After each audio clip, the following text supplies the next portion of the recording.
Hello.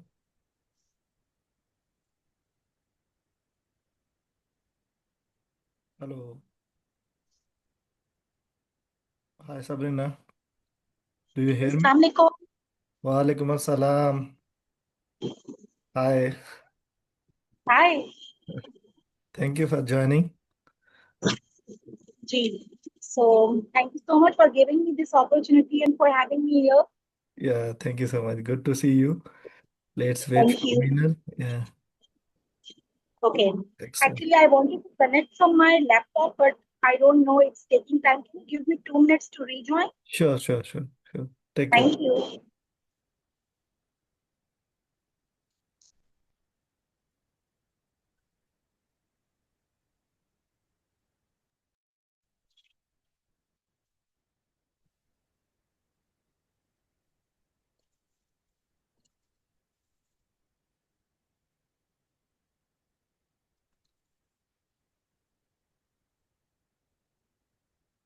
Hello, Minal. Hello, hi, how are you doing? I'm all right. What about you? I'm good, I'm good. I'm very sorry for the 5 minute delay. Completely We're ready fine. to start. Yeah, thank you so much for joining. There's a connectivity issue with Sabrina. Okay, Yeah, that's all right. I completely get it. I yeah. was subject to the same issue just 5 minutes ago, Yeah. so Hi, Sabrina. Are you good to go? Yeah, yeah. Yeah, thank you so much. Let's start with our session. Myself, Dr. Abdrazak. I am current Chevening scholar and pursuing MSc in Public and Environmental Health Sciences from University of Birmingham. And yeah, 2 hours. Over to Minal.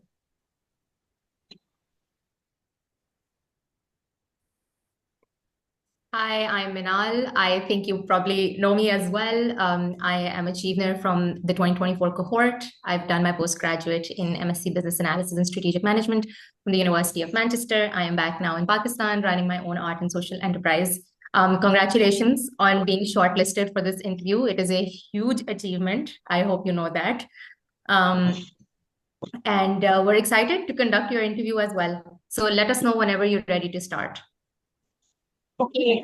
First of all, I would like to thank you for giving me your precious time, and of course to Dr. Nori, because he has been a helpful person since day one.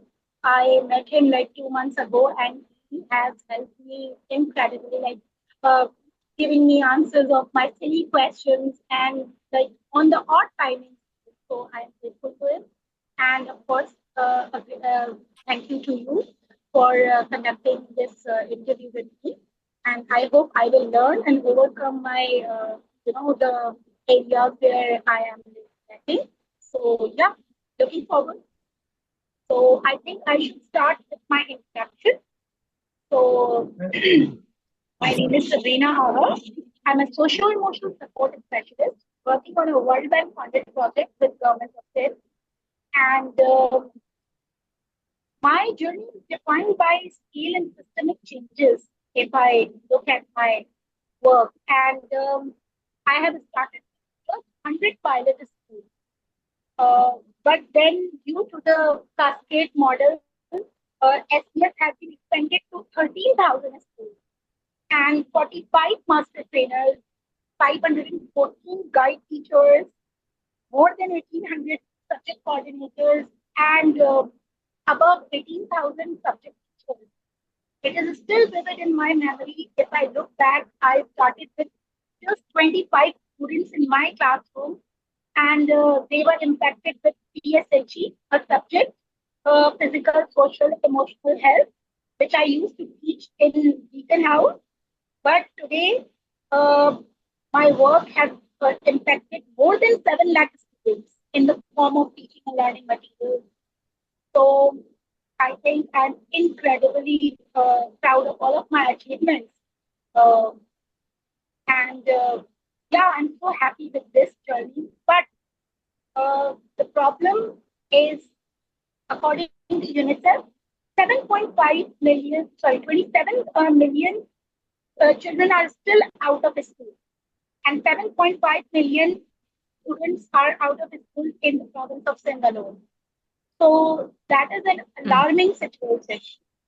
And all of my achievements, I feel I have not achieved anything if I look at these alarming, figures.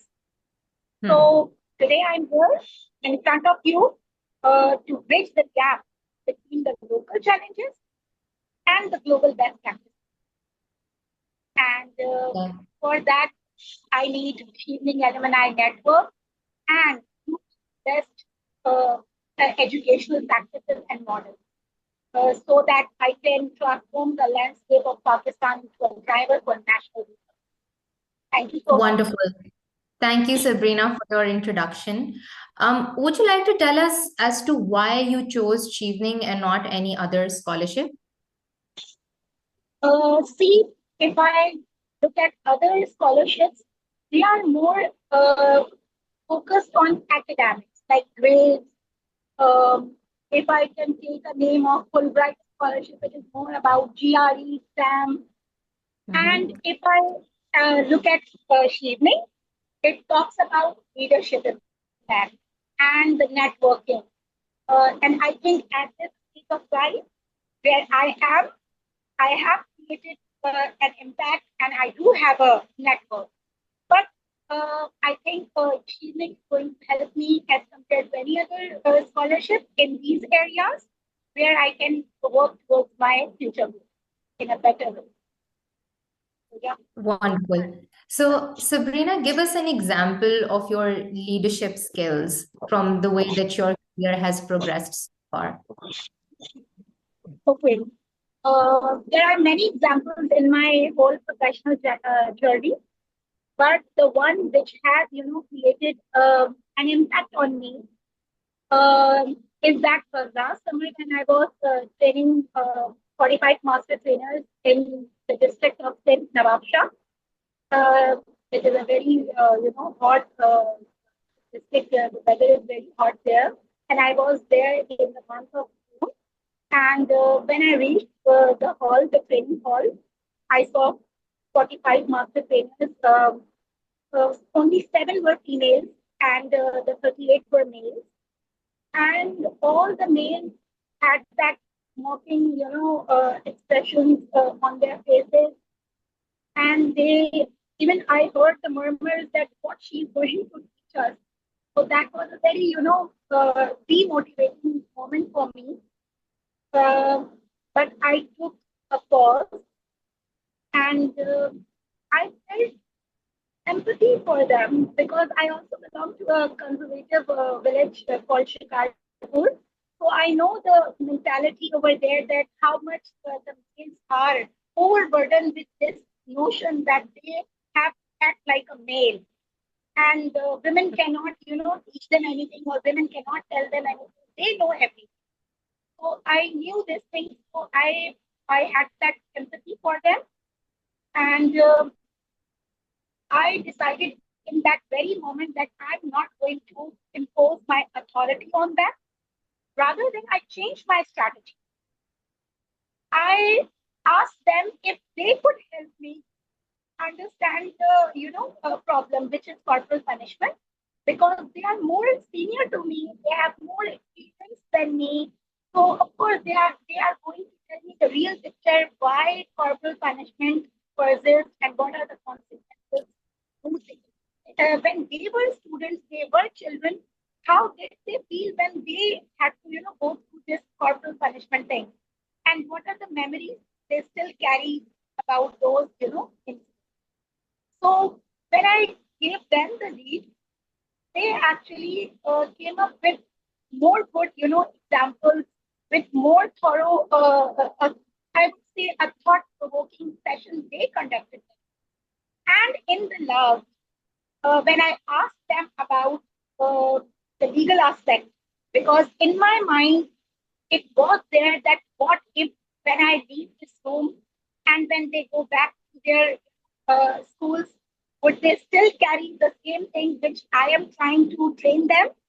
So I found them with the legal consequences, with the legal framework, which is Sin Prohibition Corporal Act 2016. So in fact, I was amazed when I saw they were thankful to me that is there any legal consequences also? Is there any legal framework also exist? I said yes. So that was the point. I was very happy. And they are still in touch with me on WhatsApp, and they have this, respect for me. For little things, they do ask me, Madam, how to do it, and this is the particular situation is happening. So I think I have built this rapport with them, not only in that class alone, but for the lifelong, thing.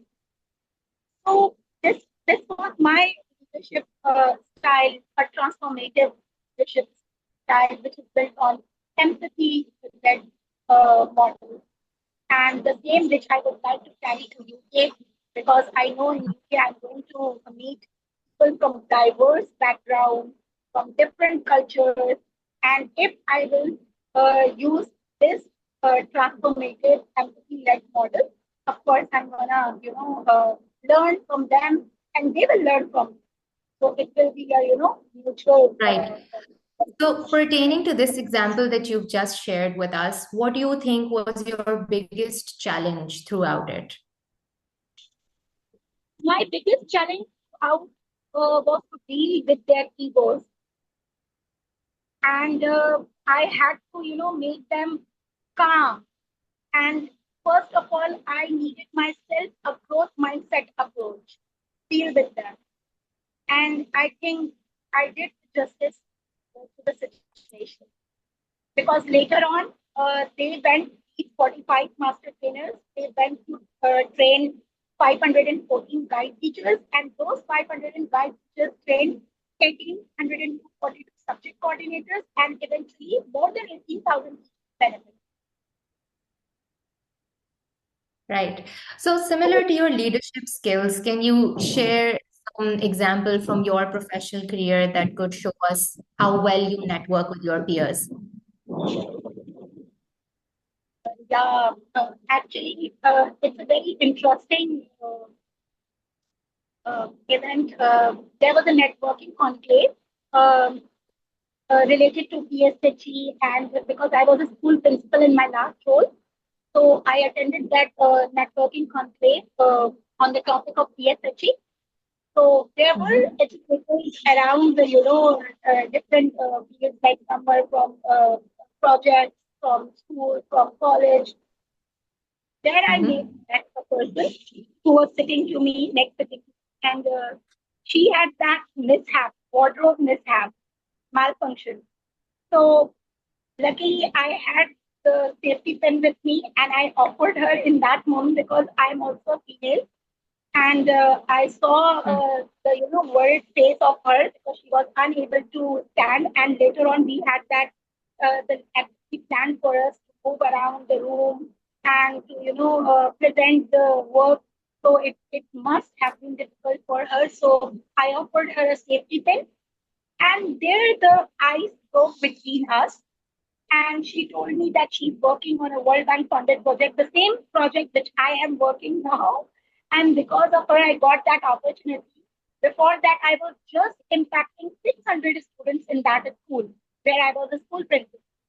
But now I have told you I'm impacting more than 7 lakh students. So I think this is an incredible, example of networking. And I believe that sometimes exchanging cards won't help, but the small act of kindness will help you a lot. So that was in that situation. Wonderful. Thank you for sharing that with us. So, understanding from everything that you've shared with us, I can see that everything that you want to do, you can work in your chosen sector even now with the degree that you already have. Why do you feel you need a master's degree for what you're already currently doing? Actually, I have a degree. I would say I won't boast, but I have many degrees, like Master's in Economics, BEd Honors, and MPhil education.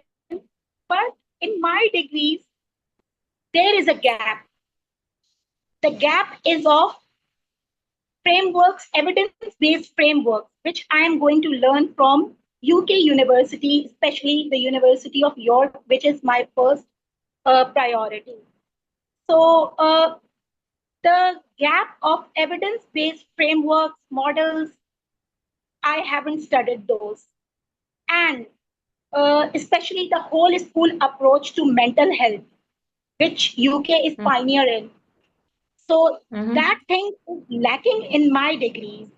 Yes, of course, I have studied only a module, psychology of education, but I think it is not enough, whatever I want to do. So that's why master's in mental health and well-being. Over to you. Thank you. Sounds great. Thank you, Sabrina. Over to you, Dr. Abdul Razak. Thank you so much, Sabrina and Mina. Sabrina, I have like only two questions from you. Number one, it's about the course selection. You have mentioned MA in education, mental health and well-being. Why MA in mental health and education at York? Like your experience and career goals suggest that you should have the MA in public policy or education leadership degree. Thank you so much for this question. And why Masters in Education, Mental Health and Well-being? I told you there is a gap in my degree because whatever I have studied, I haven't studied in the perspective of evidence-based models. Because here in Pakistan, people think social-emotional support is a luxury, not a necessity. But I strongly believe that there is a science behind it, and I want to study that science. I have chosen University of York for the particular reason because Dr. Dusana Dorji is there, and there is a department Psychology in Education Research Center which she is leading, and her work is. I'm particularly drawn to her work because her work is what I want to do in Pakistan. So, of course, I'm not going to bring the same thing here in Pakistan. I will adapt according to the local context. But her work is very much similar what I want to do, especially her work in UNESCO, which she has done. She has worked on the primary school curricula. She has integrated socio-emotional support in that, which I want to bring back to Pakistan. And her another book is on mental health and well-being, which she has published in 2025, which is also on the scenario of primary schools in Pakistan, primary schools, so which I would like to adopt. And her famous theory, which I am very much impressed with, is about well-being and mental development. So it's a mental health and well-being capacity. Her famous theory called ND-Tech. So her work is the thing which I would like to, adopt and bring back to Pakistan and then translate into Pakistani educational system. So that's why York and that's why UK. All right. I have another question. How will you secure the sustainable funding for scaling your ACS project to 2,000 teachers once the World Bank or the donor support will end? That's a very important question, I guess. I have thought on this because these projects are not lifelong projects. They have to finish one day. But I believe that whatever work I do, it should sustain beyond the project life. And for that, I will be leveraging the Pakistani network, like the PITE department, Provincial Institute of Teachers Education, and Dakar. There's a Directorate of Curriculum, and STEDA, the Institute for Teachers Training, and they give teachers license for leading their profession. So these are the three departments which are going to work later on, even after the project ends. And I will be using my existing network to see whether the activities are going on or not, even beyond the project. And of course, I would like to take help from Chevening Alumni Network because they are also sitting and securing important seats in education department. So these are my plans to sustain SCS even beyond project. Thank you. Okay, I have another question with due respect from Minal. It's about leadership. Like you have mentioned that your ACS model improved the attendance by 15% in 600 schools.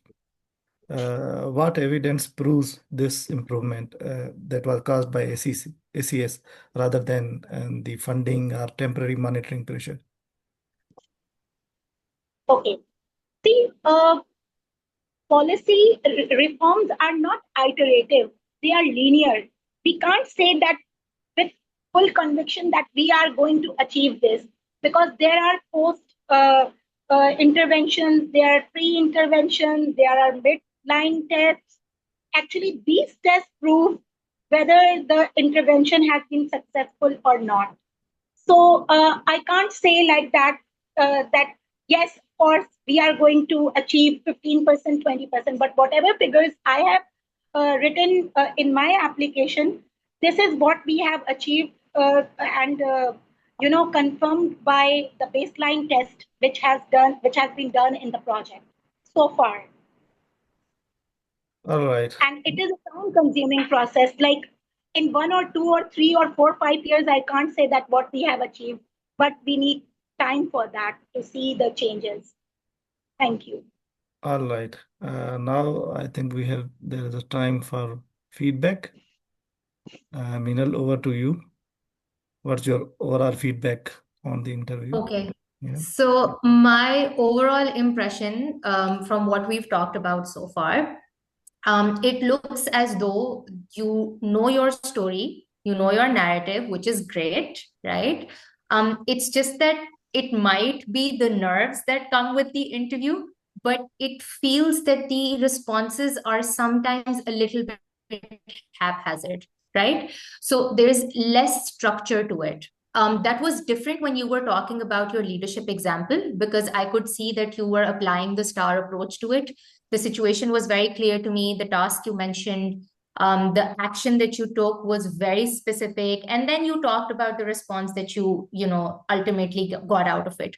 So that answer was rather structured, but that's also because the question was very straight, right? But when they're asking you questions which are less direct or which are a lot more open, such as, tell us about yourself, it seems that the answers seem to be a bit haphazard and a little bit too long, right? You want to keep your answers very crisp. You want to keep them, you want to answer in a way that's easy to follow. Because I've mentioned this in one of the posts that I've made on LinkedIn as well, because you have to understand that you are also facing the nerves of the high stakes interview, but the interviewer itself, they also have to process your information as quickly, promptly, and intently as you're delivering it, right? So anytime you're answering questions, it has to be very easy to follow, to be able to link one point to the next, to the next. So the lesser interruptions there are in your answer, the better. So lesser breaks in your answer. If you feel like you need to collect your thoughts,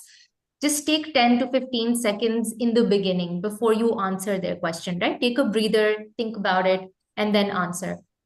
Other than that, when we're talking about the challenge that you faced, I think that was also very articulate. You were able to quantify the impact that you had generated as a result of the challenge you faced and the way that you faced it. So that was also good. I like that answer. When we came to the networking example, now, as much as I appreciate you bringing in a little bit of a mix of your own personality to it, I would suggest that we stick to professional, sort of relationships alone, and relationships or connections that have been made through some form of professional initiative or project, right? So instead of discussing or bringing into discussion an example that's a bit more personal or that's a bit more, catering more to your personality rather than your professional accomplishment, I would say, just try and think of an example in terms of networking that is strictly based off of your, what you've done as a professional, I would say, right? And that has led to a solid connection in your life that has sustained over time as well. one way to solidify and double down on your material when answering a question regarding networking is to be able to show how that relationship has sustained over time as well.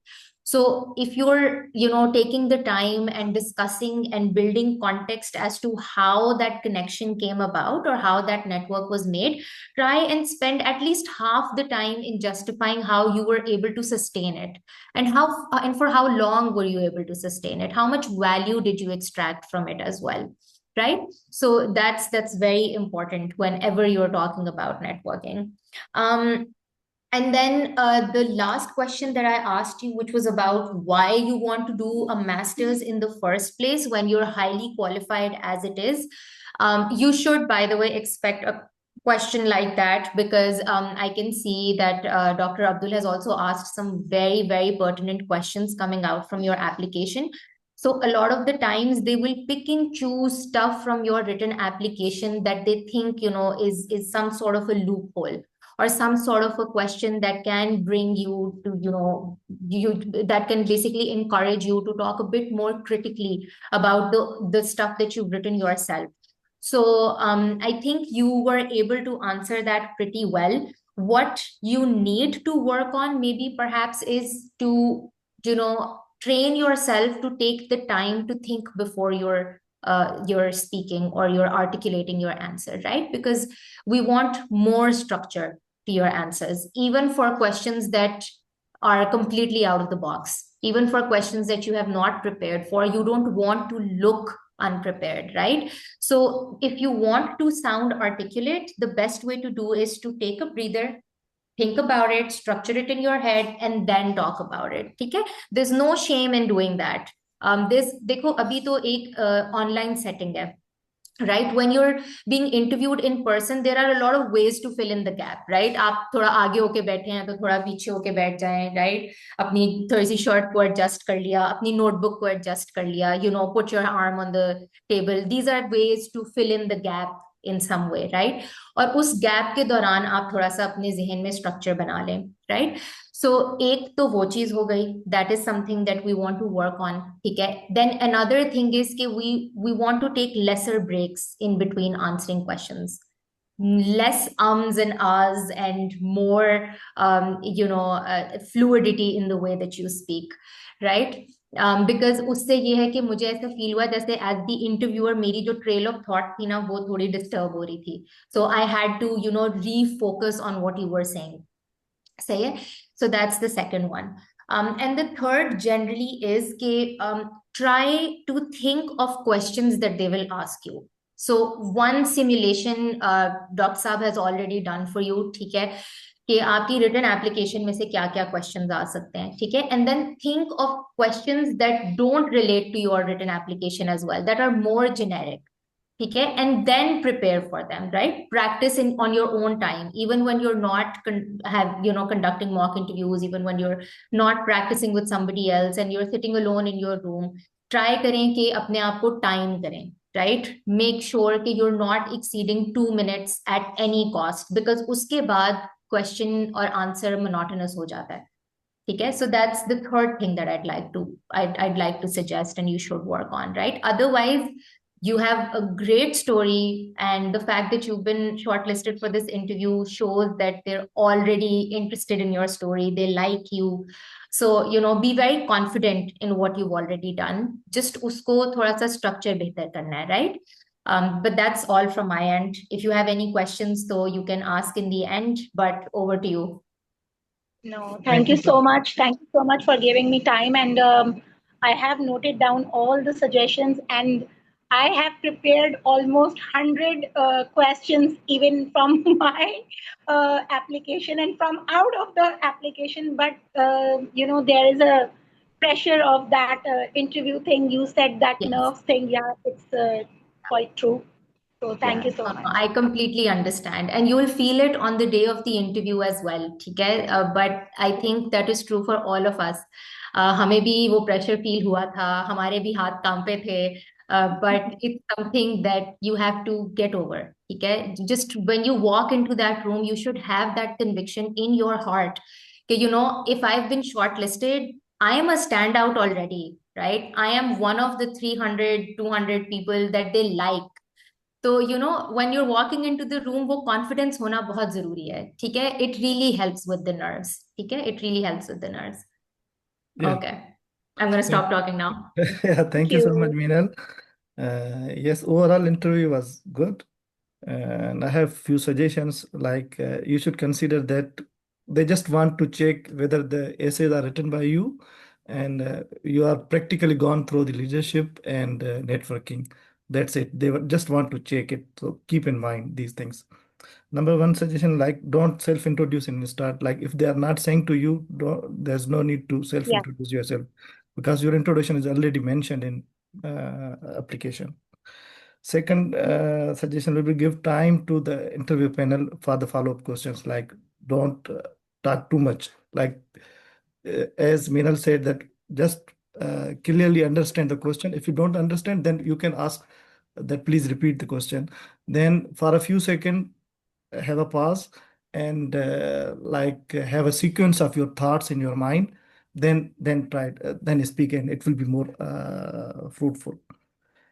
Third suggestion, like some emotional aspects were not matching with your words, like you were smiling on some tragic stories like this. So your facial expression should match with your words. So try to keep these things. They notice these things. And another thing, like don't jump from one part to other part. Like you were on the leadership part, and suddenly you went to the why UK part. That UK has these things. Like although you were on the leadership part, and I didn't found any connection with the leadership and with the why UK, because uh, leadership is your past, and now you want to pursue the education. So there was no any connection with that thing. Other thing, like with your networking example, you were talking about your horizontal network, like the network within your department. There was a vertical networking example.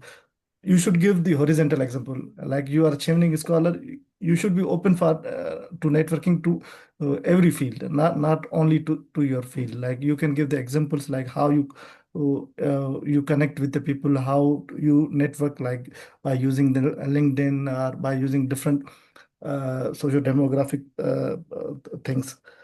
So you should work on this. And another thing, like for the mental health degree, you said there is a gap in me. So that was not satisfying to me. You should have to say, like it will fill the competency gap to achieve your desired goal, rather than saying that it is gap in me, I want to pursue this education. They are not interested in that.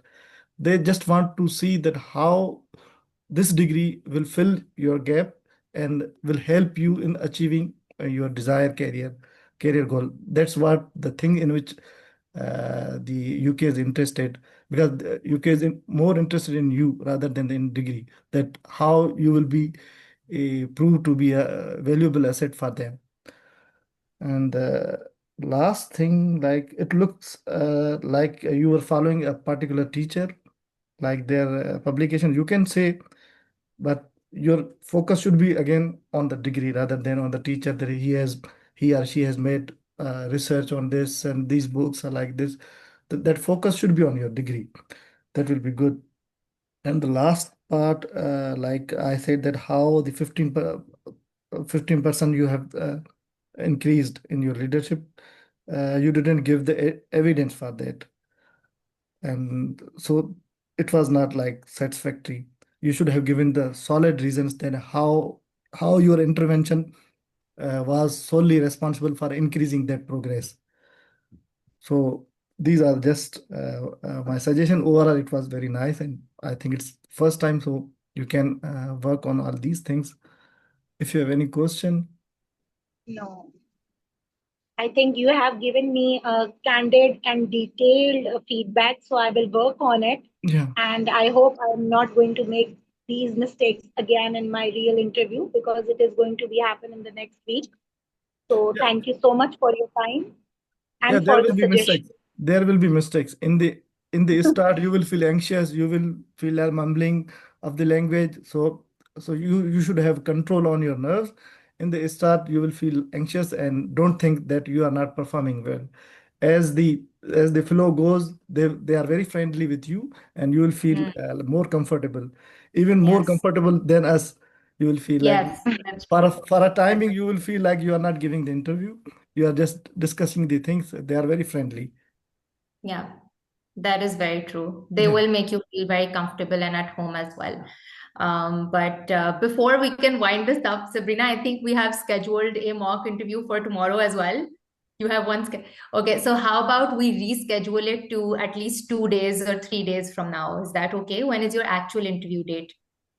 My actual interview will be on 10th of March. 10th of March. Okay, so how about 2 to 3 days from now? So you get time to incorporate our feedback into your practice. Okay, take a few days to yourself, prepare, and then we'll do this again.